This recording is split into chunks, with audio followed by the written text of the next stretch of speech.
Gawas sa physical fitness, adunay mga alternatibong pamaagi nga gihimo sa mga COVID positive nga naa karon sa barangay isolation sa barangay Luz ning Dakbayan, Sugbo, nga mao ang pagtuob o paglimugmog o ginadlawng tubig nga adunay asin.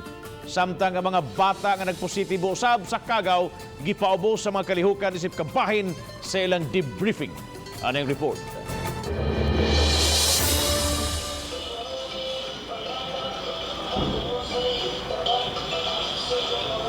Ingon ini ang pasingot sa mga COVID positive sulod sa Barangay Luz Isolation Center matag bundag pinaagi sa Sumbadans.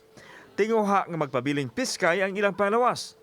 Gawas nini, misagop sila sa kinaraan nga pagpalig-on sa ilang immune system o pagpatay kuno sa virus, sama sa paglimugbog o inadlawng tubig nga adunay asin o pagtuob gamit usab ang init nga tubig nga adunay luya. Unsay procedure sa inyong tuob diha, sir?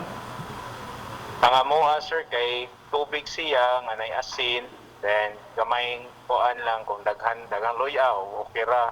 Basta nay luya, asin, then kuan, tubig. Then mao na mo hanggapon. Ibukala na, ang gapon na mo, magbukot mi o kuan, kanang hapol, tibok yun, nga hapol. Tibok lawas? Please, tibok lawas, sir. Kanang wala gyud makagawas gyud ba? So ang mo resulta na nindot siya ang pamati, then panington jud kag maayo. Gihulagway ni Roy Hinares kinsa nagpasiugda sa kalihukan nga epektibo ang ilang gihimo kay lig-on ang ilang panglawas hangtod karon. Gani ang mga senior citizens nakasugakod man yun nga walay gipamati sa lawas. Ila kining gihimo nga walay pagkonsulta sa mga health expert.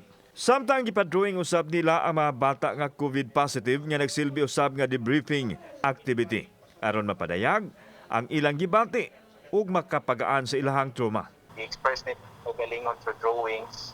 Drawing sila silang balay, color. Tingnan na din mahibaw nato ang ilahang situation. Karong adlaw motapos na sa ilahang 14-day quarantine apan wa pa sila masayod kung kanos pagawson sa isolation facility. Awag nila sa gamhanan nga i-disinfect ang sitio sa Patera aron sa ilang pagbalik wa na ang Cagaw. Kauban si Marlon Milgaso, ako si Alan Domingo. Balitang Bisdak.